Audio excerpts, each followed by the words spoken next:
at least 48 hours this week, South Florida was the center of the presidential universe as governor and now candidate for president chose Miami as his day one base of fundraising operations. That is after making the announcement in Twitter's cyberspace that made headlines for a variety of reasons. And that is what starts out our roundtable today. And if you are a regular here, you know we work very hard to give voice to diverse perspectives, right? And the youngest voters who could be coming to the 2024 campaign trail really in record numbers. We'll see. And we want to be seen and heard by the candidates. Jayden D'Onofrio is chair of the Florida Democratic Youth Council. Kevin Cooper is vice chair of the Republican Party of Miami-Dade. That was pretty meteoric rise for you. Thank you very much. Welcome. It's so great to have you. They just met today. Why are you so much taller than I am? They just met, and I want to really get into like a lot of the news of the week and get your perspectives, because younger voters don't really ever get to do that very much.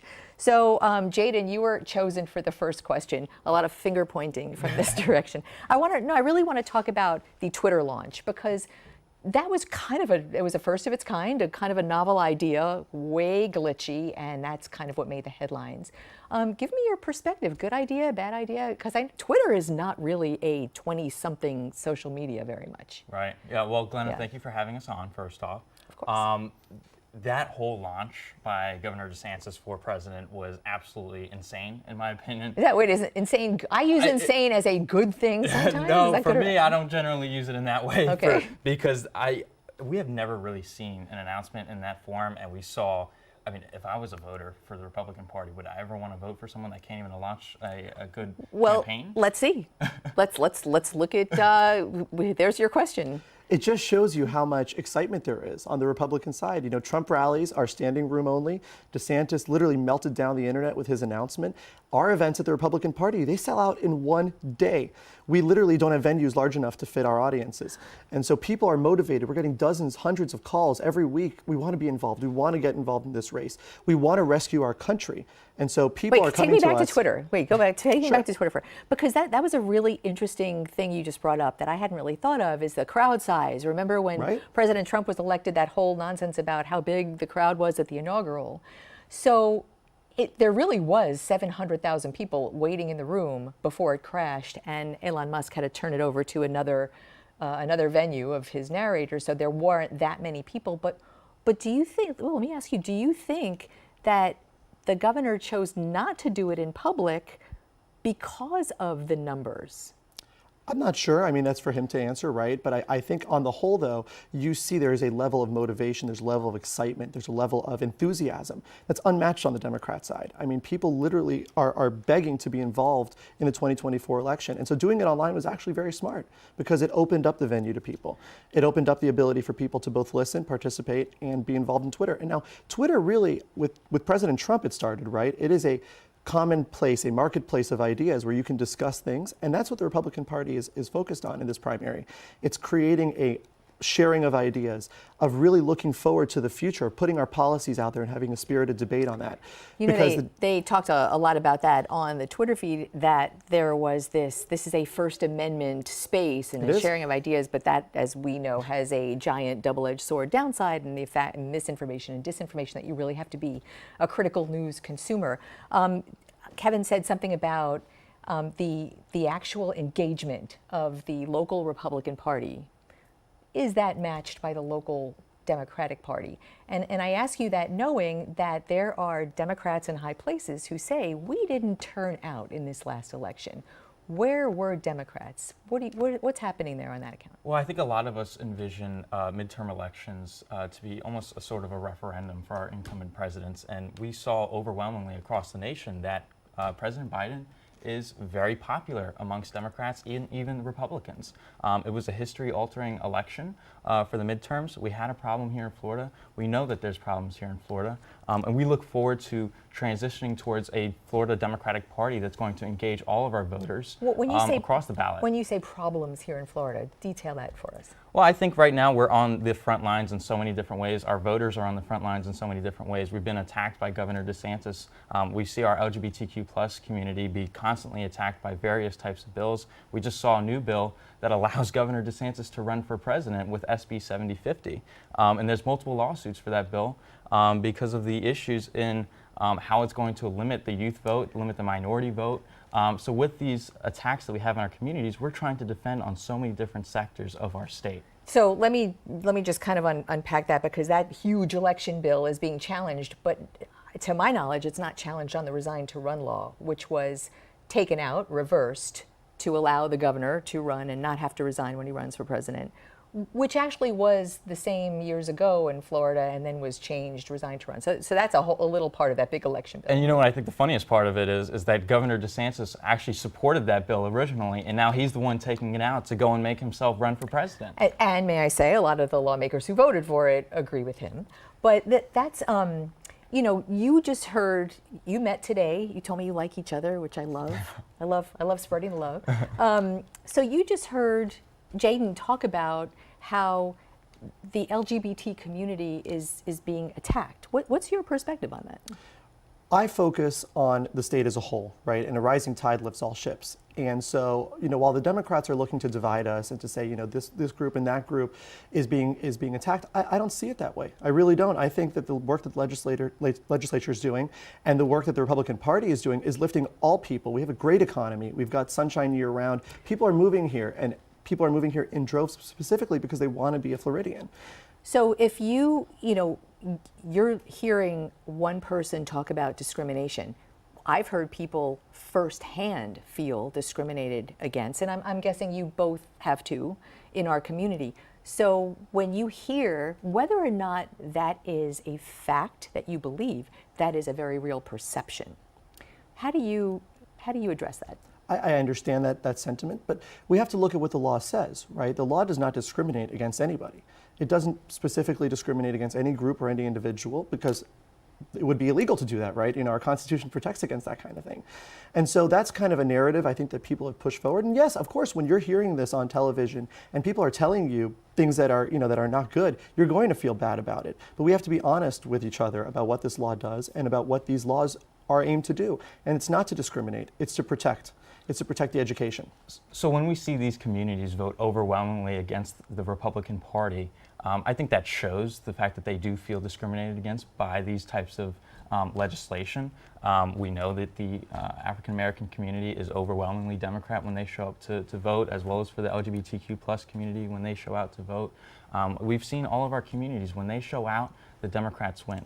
And it's because of our legislation, it's because of our messaging. We have to just energize our communities and make sure that we turn them out to vote on good messaging points. And we're looking forward to that going into the next few elections. I just want to touch on that for a moment. You know, we're talking about turnout. Republican turnout was at 60% in Miami-Dade. Democrat turnout was at 40%. Yeah, turnout was definitely an issue with Democrats. It was, but let's look at why that was, right? Do they like Republican policies, that they weren't, you know, that it wasn't bad enough for them to go out and vote? Is it because they don't like the top of the ticket, you know, with Charlie Crist and Val Demings, and particularly the Biden administration? I mean, you turn on your TV and you're not seeing American greatness. You're seeing failure after failure after failure. And so Democrats are not motivated. I want to give you an opportunity to answer that, but you see that clock says 0 on it, which means we are going to break, and we will be right back with Jayden and Kevin. Stay tuned.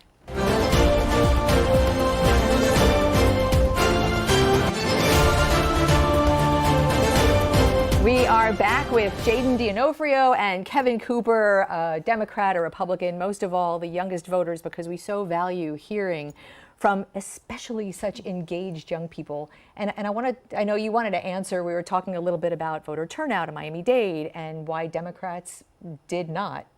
And it's really the young vote who are so big in numbers now. If only young people knew they'd get what they want if they all came and voted. But they didn't. Why is that? Well, we're very excited going into the next few elections, because what we saw in 2022 across the nation was that the youth vote really carried us across the line and proved that President Biden is very popular. You're talking nationally. Nationally, as of right now, is very popular amongst the younger generations. Here in Florida, what we saw was a lack of turnout. But like I said, going into these next few elections, we're very excited. We feel like we've hammered our messaging points to the younger generations. We know why they have turned out to vote in all these other states, and we're very, very looking forward to the younger generations turning out in these next few elections. You know, this week we saw the governor launched his presidential campaign. We saw Lieutenant Governor Jeanette Nunez talking about, you know, she potentially could be the next governor of Florida looking ahead, but I think she'll be the de facto governor in many ways because he'll be out campaigning. The first 4 primary and caucus states, Iowa, New Hampshire, South Carolina, is where he's starting. Kevin, what do you think about the Florida governor kind of leaving us for the primary states this week? I don't think he's leaving us. I mean, you know, people can do 2 things at the same time. I think he's been a I'm great not sure governor. men are good at that, but that's a whole other story. Well, go ahead. He's been a great governor, right? And while he's a candidate for president, I'm sure he'll be doing a great job as our governor. We just had a legislative session that wrapped up. We're going to have another one in February as we move into next year in 2024. So I think he'll be a great governor. I don't have any personal concerns about that, no. That is, you've heard a big critique. You know, a governor, and it's not the first governor to run for president, certainly not the first senator to run for president. So when there is from now until early 2024, campaign season is ramping up, the governor is using the first 4 states, sinking a lot of money, a lot of time, using that as a litmus test. This is going to be sort of the momentum, make it or break it. What do you expect for the governor in these states? Well, I think, as I mentioned before, I think it's quite saddening to see our governor run for president at the same exact time right now, where he pushed forward this bill, SB 7050, that he pushed himself to get himself out of this governorship and stay actually through this tenure to run for president. And now he's going to be heading into a very nasty primary with Donald Trump, who is now a former president who incited an insurrection against Governor DeSantis, who is wildly right-wing. So it's going to be a very interesting primary. While the Republicans try and figure that out, I will say the Democratic Party is very united behind President Joe Biden, who put up a historic results in the 2022 midterms. So can we talk about that? Yes, but leave me time for my other question because absolutely. We have not 1, not 3, but 5 highly qualified candidates for president. We're having a tremendously spirited debate. Yeah, so far, and they may even grow to more. And the Democrats have won. Yeah, and we're giving the Republican voters the option to choose between candidates. We're having a debate about issues nationwide. I mean, state to state, coast to coast, we're talking about the issues, about the economy, about taxes, about all these other issues, education especially. And what do the Democrats offer the American people? You've got a dinosaur from a bygone era who's repeating kind of these failed policies. We've got a war in Ukraine. We've got an economy that's in free fall. And I just want to take what you're saying right now and key in on it, because those, to a news person, are talking points. Not at all. It's reality. Well, not that it's not reality. That talking points can totally be reality. But you both are so engaged in the process. And I hear talking points. And I will tell you that people that are in their 20s and 30s and even 70s and 80s hear talking points and start to glaze over. And as we get on the campaign trail, if you follow a candidate around, you will hear the same speech over and over, the same stories that people laugh at because they haven't heard them yet and you've heard them 20 times.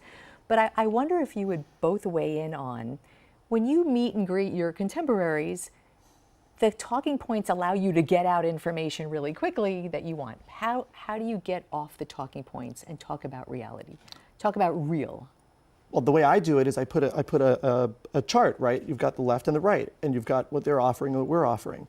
And you see it every day. You see it every single day when you drive by the gas pumps and the prices are going higher and higher. You see it when you realize that you're not getting... But then there's the high gas price, but a whole story and history of how they got there, which is much more nuanced than left-right. It is, but you also juxtapose that, right, with the fact that you've got a president who's not talking about these issues. Our president is not talking about these issues.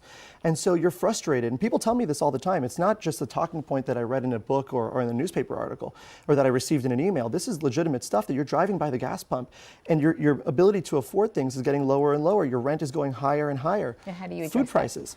I think that, as I mentioned before, the 2022 midterms proved a lot for the overall standing of our political sphere here in the United States.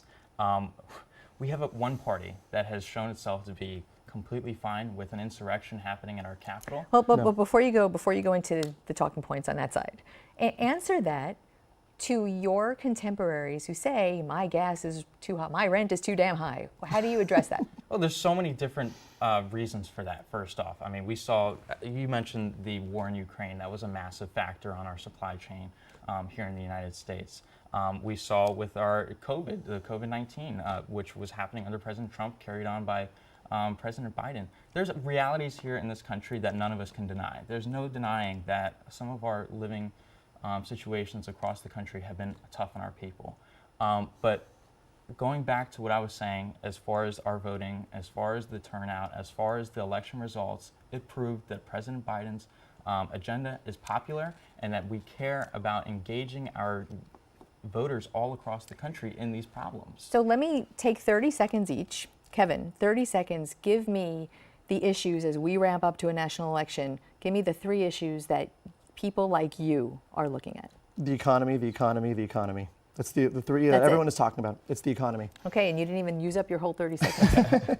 All right, Jayden, what do you think from your perspective? For us, there's so many different facets to it, because what we see here, especially in Florida, we see constant divide on culture wars here in Florida. So is culture war, is that going to be a defining issue, you think? So it's funny that Kevin here brings up the economy. We don't really see much messaging on the economy or much action on the economy here in Florida. We see a governor that continually engages on fighting our communities, especially our marginalized communities, rather than going out and messaging on the economy. We care about the economy, we care about our communities, we care about engaging all of our voters across the state. That's our biggest priorities going into these next elections. And only if everybody was as engaged as you are. This is so much fun, and I hope you'll come back and let us know, bring friends, because I think it's very important for everybody to hear all of these different voices, especially from the youngest voters. Kevin Cooper, Jayden D'Onofrio, love to have you aboard, and I appreciate your time. Thank you.